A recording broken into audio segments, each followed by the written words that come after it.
to the extent permitted by law. So we'll call the meeting to order at 6:06. Just as always, the citizens' participation is the first agenda item, but I'd like to welcome Victoria Wheeler as our intern. And Raj, do you have anything that you wanted to say? Yes, sir. So Victoria, she will introduce herself. Thank you for giving her time.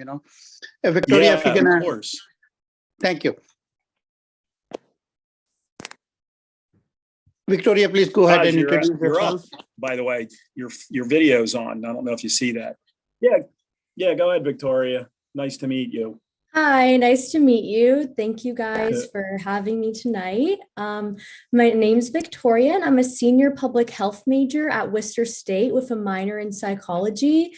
And I have the honor of interning with Raj and Laura. And yeah, I'm just really excited to be a new intern for the town. That's great. Do you want to get into public health, or what do you think you'd like to do? Yes, I would like to. I'm interested in pursuing a master's in global health in the next coming up years. Right. Well, that's great. I agree with you. I think our even though we're small, I think Raj and Laura do a great job, and you'll definitely learn a lot from them. And Raj, I'm sure particularly would try to help you out any way he can. So that's great. Okay, thank you. Welcome. All right. Anybody else as far as citizens' participation, questions, comments? Mark? Yeah. Okay.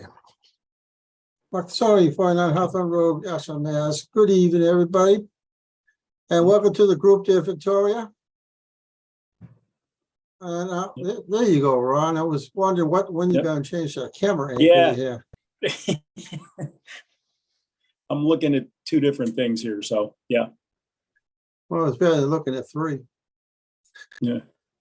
And everything's going well. We're all quiet and everything, and not really much to ask about the town and stuff like that, but just saying hi and going on and having a real healthy time of things. Thank you.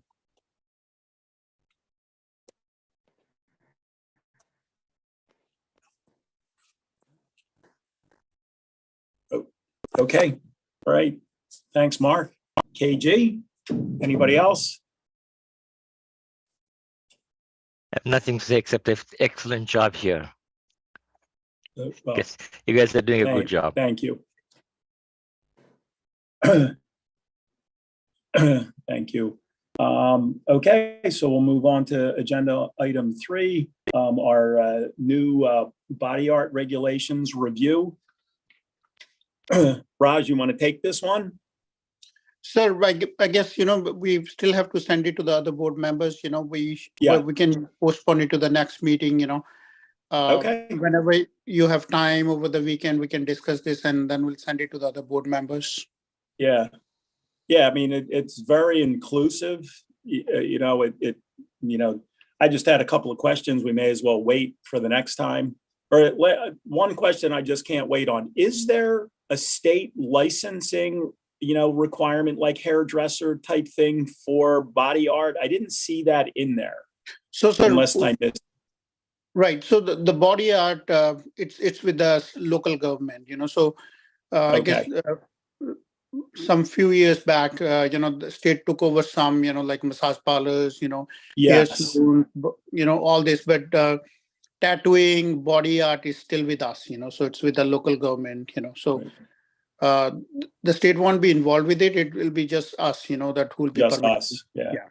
Well, yes. It just just from all the information you need to get, that seems like a pretty large task vetting process with all the information you need to get. That is correct. It's not going to be an easy thing.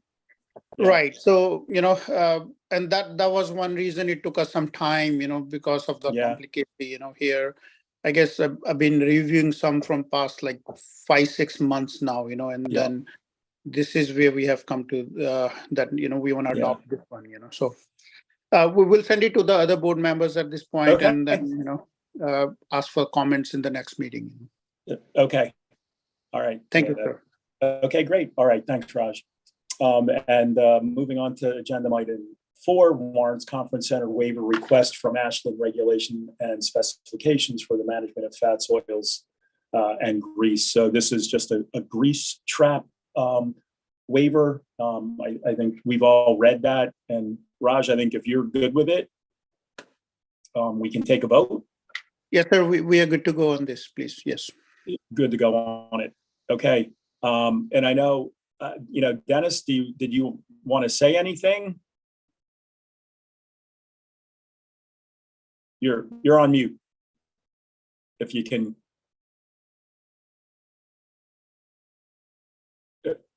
Dennis, you're on mute.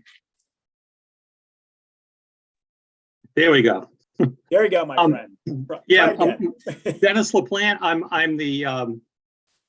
I'm the owner of Partners by Design, who are the food service consultants serving with LBA, the architectural firm that's doing the drawings. I'm the person who submitted the letter of waiver at the request of the client. There is going to be one drawn in by the engineers under the 3-bay sink. So there is going to be a grease trap in the space itself. This waiver was really a waiver of having to put a second grease trap in the exterior of the building. Okay. All right. I think we're all good with that. Okay. So anybody like to make a motion to allow the waiver request from the Ashland Regulations and Specifications for the management of fats, oil, and grease trap for the Warren Conference Center? I'll do that, Ron. So I make a motion to grant a waiver to the Warren Conference Center from Ashland Regulations and Specifications for the management of fats, oil, and grease. I'll second it. Any seconds? Okay, great. Seconded already. All in favor? Aye. None? Okay. Aye. Okay. Is Barbara there too? Yes. You are. Okay. All right, great. I just didn't see you. All right, terrific. Okay, so that passes 4-0. That's great. So thank you. Moving on to 5. I'm sure Jake probably has some updates on remote area medical, which is now going to be August 12th and 13th of 2023. Yep. Two things to report, Ron. Some good news. We heard last night at our CHG community host group meeting from the promotions and fundraising team that they raised $5,000 from Middlesex Savings. The budget is, we're trying to raise about $35,000. So this was a good start. We're right at the beginning of this fundraising. So that was nice to hear. And then we're just moving forward with recruiting professionals and general volunteers. And Ed Berman has made some contacts with Metro West Medical Center that he can tell us about now if he'd like. And I think, Ed, you already had a meeting with somebody else today as well regarding that. You up for sharing? Yeah, so he didn't call me like he was supposed to. I'll work on that tomorrow. Okay. But I did reach out and I did speak with the CEO at the hospital, and he's put the marketing manager is supposed to take the lead in response to the hospital to help us recruit people and hopefully work on some kind of follow-up for anybody that potentially might need some follow-up care after the clinic. So I just started this last Friday, and I have to connect with the marketing manager. He was supposed to call me. I'll reach out to him tomorrow. Okay. Let me know if you need anything. Sure. I appreciate it. But that's pretty much it, Ron. So what are the other, basically, fundraising techniques?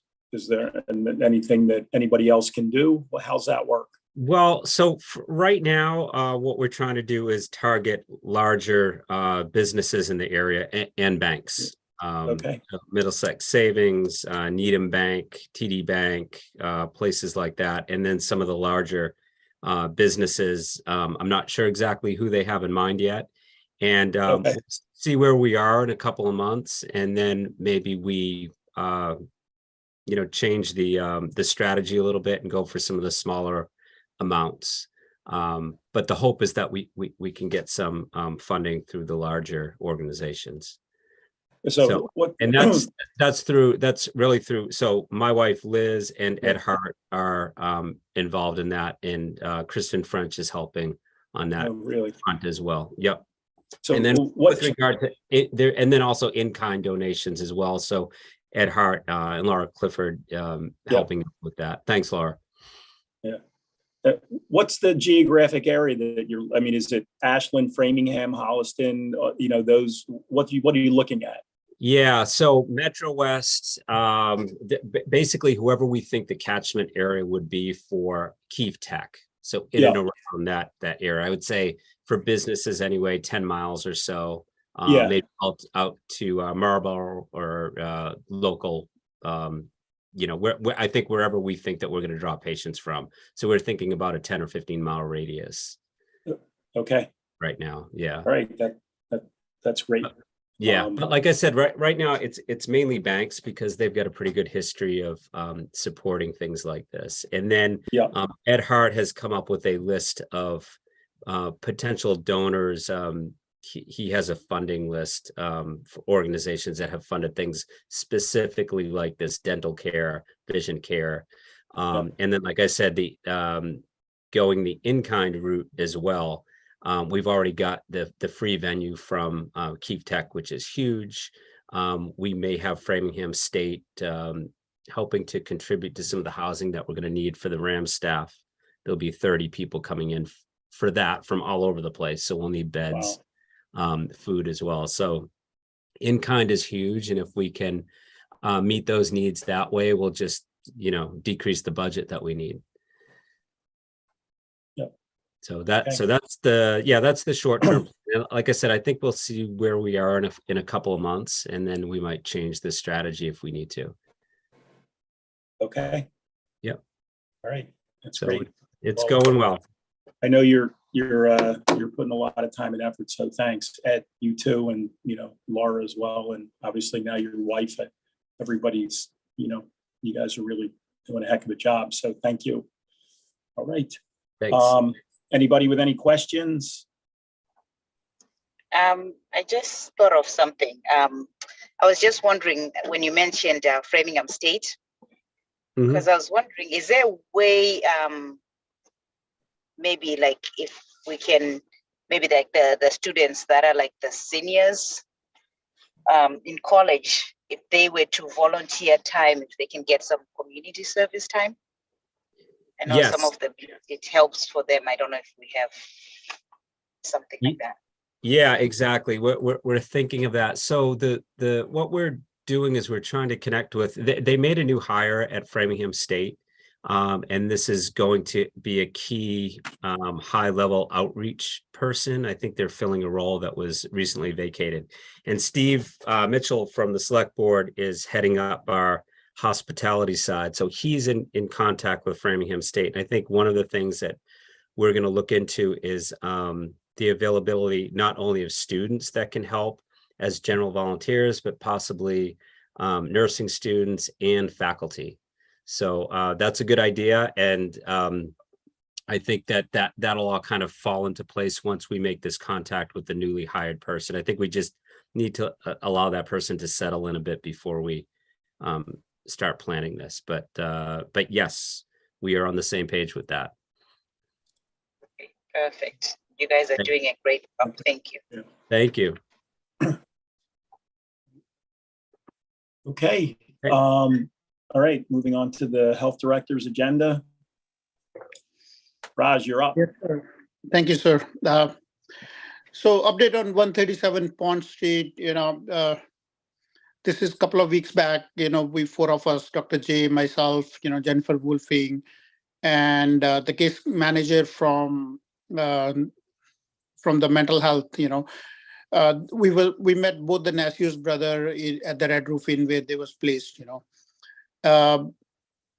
They have mentioned at that time that they'll be okay after the 2-week accommodation that the town have provided, that they'll be able to afford accommodation moving forward. And they have kind of refused because the elder Nasius brother was he's eligible for accommodation from the Department of Mental Health, and he said he don't want to go there. So this was one Thursday before, that Roof Inn, they have asked them to vacate the place because of some issues. They have not paid for it. And right now we don't know where Nasius brothers are, because we don't have any contact information for them. We have a couple of reports that there was an individual named Jerry who's living in that camper. We was not able to confirm that he's actually living at the camper at the property. This Monday, I have spoken with him and asked him, like, hey, he can't be living because the property is condemned. And he said he'll be moving his camper from the property soon.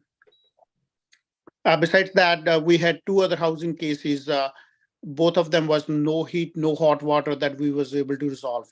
This is the season usually we get like no heat, no hot water cases.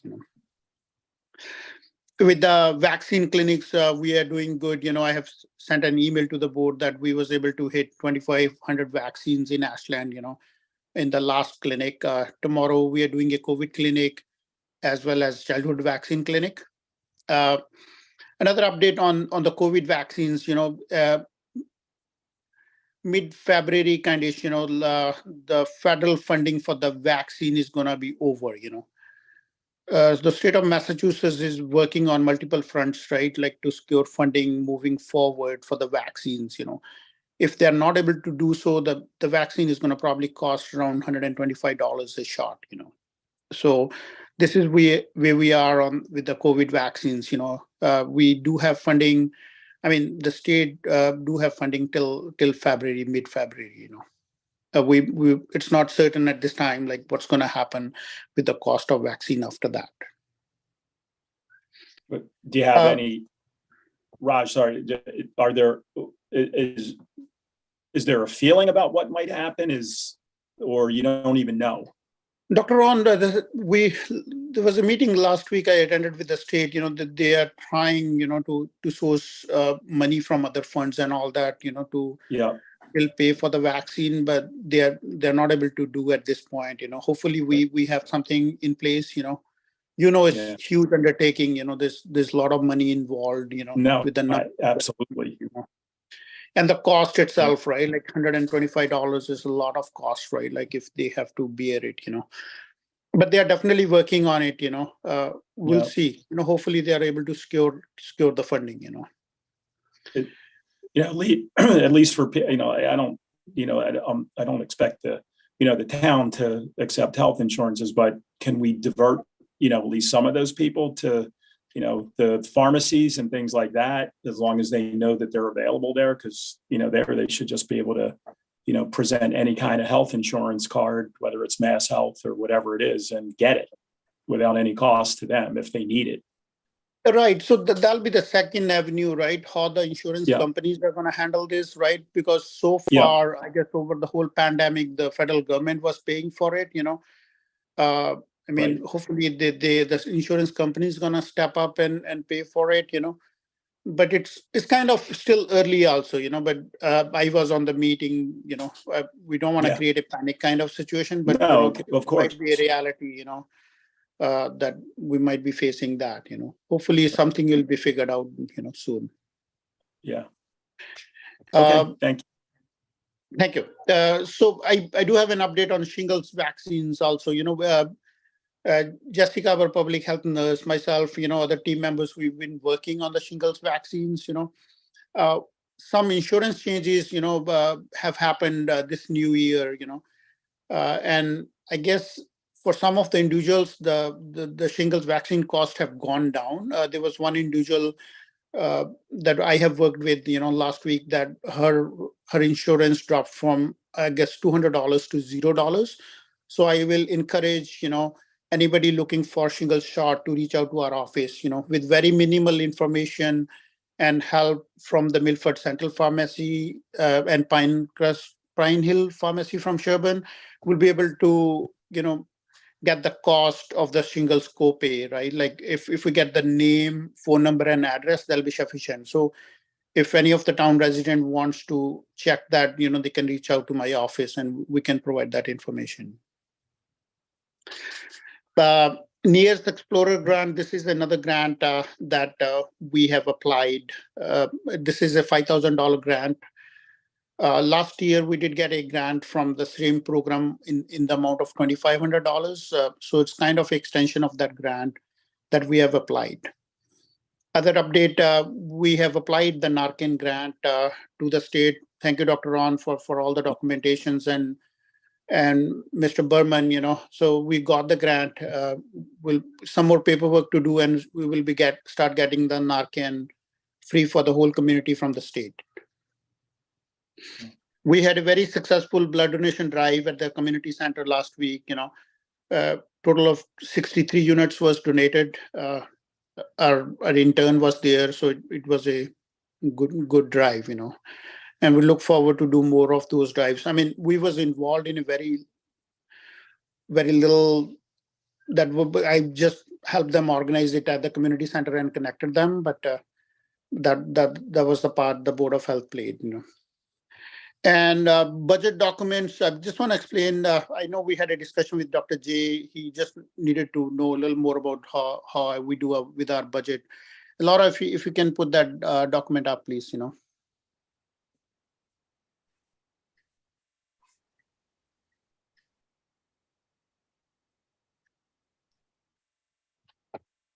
Can you see it?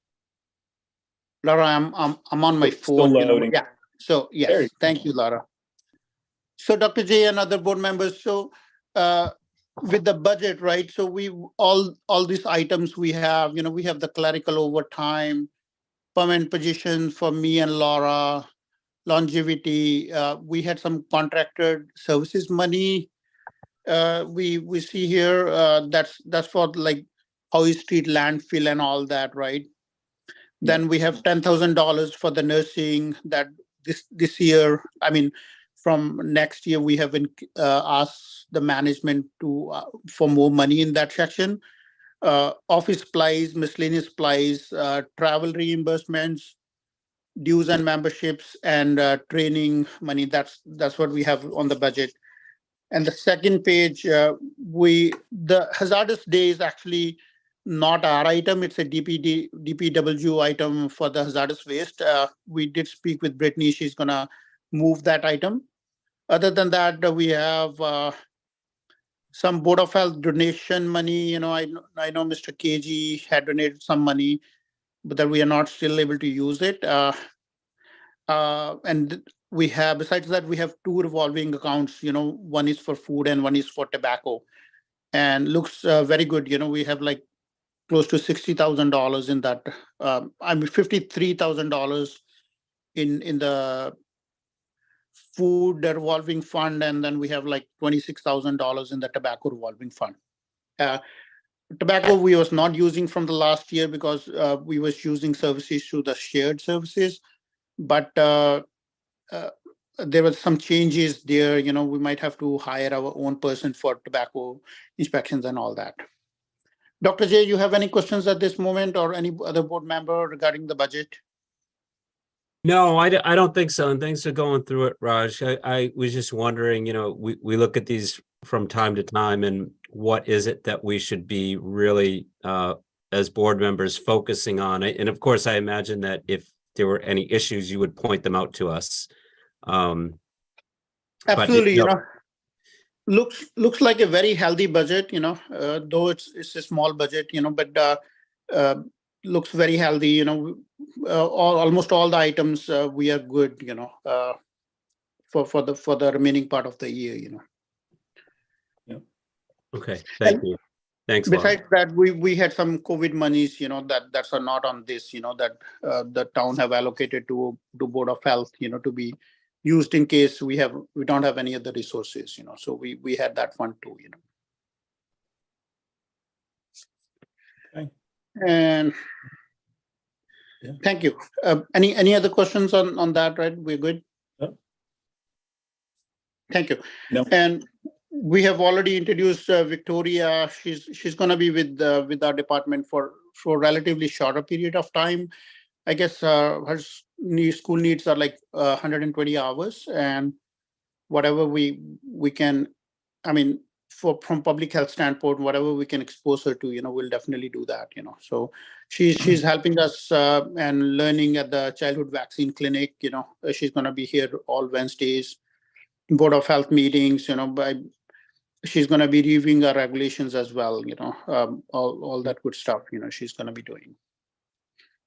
With the restaurants, last week we had some issues with Las Cobos, that are resolved as of now. Krukan, their operations are back, the bubble tea section where they was operating without permit. So that is all squared away now. We still have pending inspection at BFW. I'll keep the board posted. Other than that, from the permitting standpoint, it's just a federated church that have not applied permit for this year. And we did get a written communication from them that they're not going to be applying for a permit this year. Besides, some of our ice cream parlors or some other permits that are seasonal, we are all done with our permits. And I'm open for any more questions.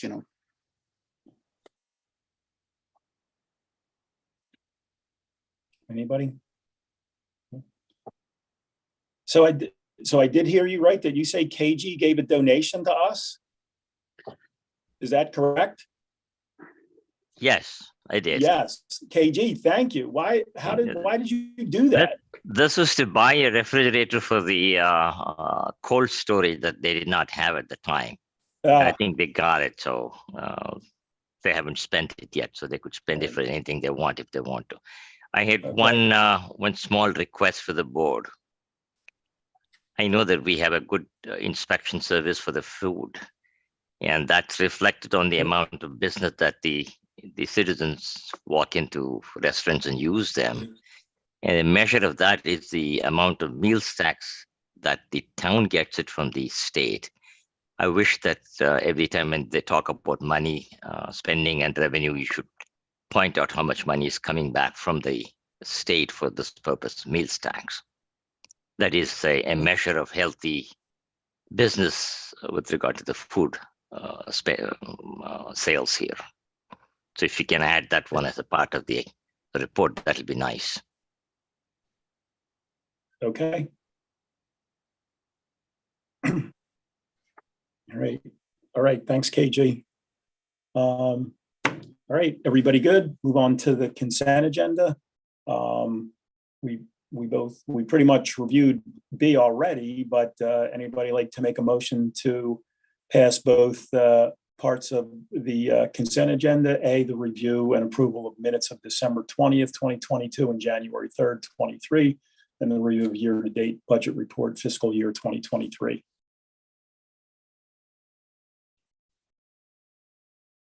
Anybody? Ed? Yeah. Looks like you're ready. Yes. Sorry. Yeah, so moved on the consent agenda. Okay. You would like to second that? Second. Second. Okay, Jay. All in favor? Aye. You all in, Barbara? Okay. Yes. Everybody's in. That passes 4-0. And other than the 125 road septic variance request, anybody else with anything pressing that they want to bring up? No. So as far as the body art regulations, Raj, we'll send that out to everybody and then we can chat about it next time. Yes, sir. We'll do that tomorrow. Yes. Okay. And so that would be something that are you planning on having a vote on that next time to approve them, or only if there's a consensus that they're good? I mean, if the board have any questions on, one thing we have to decide is the fee, There are going to be two kind of fees on it, sir. One is going to be initial plan review application fee, and then going to be yearly permit fee. I did a little bit study of what the other towns are doing. I can come up with those numbers. Okay. I guess we might have to make some changes in our fee schedule based off that also. So we'll come up with that and present it to the board. But Okay. we'll send it to the board, the regulation, that we're trying to adopt. If anybody have any questions, they can reach out to me. But otherwise, next meeting we can open it for discussion and probably adopt it. If everybody's good with it. Okay. All right. Great. All right, everybody. Well, thank you for everybody's participation. Anybody with anything else? No? Victoria, good luck with everything. Hopefully you'll get to go out on a food inspection with Tom Curran. I hear that's one of the most fun things to do. So that was great. And Jay, just a quick for you. You don't have to get that graphic. What was it like going over to 137 Pond Street? Well, I didn't go to the impressions. I went to I went to the motel. And you went to the motel. Yeah, we talked to the two brothers. So and Jennifer was there, and the person from DMH. So okay. It was interesting. So it's a tough situation. Yeah, I think so. I think that they are they're clearly under stress, and so I think it's tough for everybody. But I was impressed with the way that Raj and Jennifer handled everything, and the DMH caseworker as well. So very professional, very patient with these two gentlemen. So it was nice to see it. Yeah, I just sat back and kind of listened. So thanks for taking the time to do that. Yeah, sure. Yeah. Okay. So, all right. Anybody for the always the best motion of the night? Yep, I'll do it. Motion to adjourn. Yep. Second. I'll second. Okay, great. A second. Well, thanks, Barbara. Okay. All right. All in favor? Aye. Aye. I'm sure that's everybody.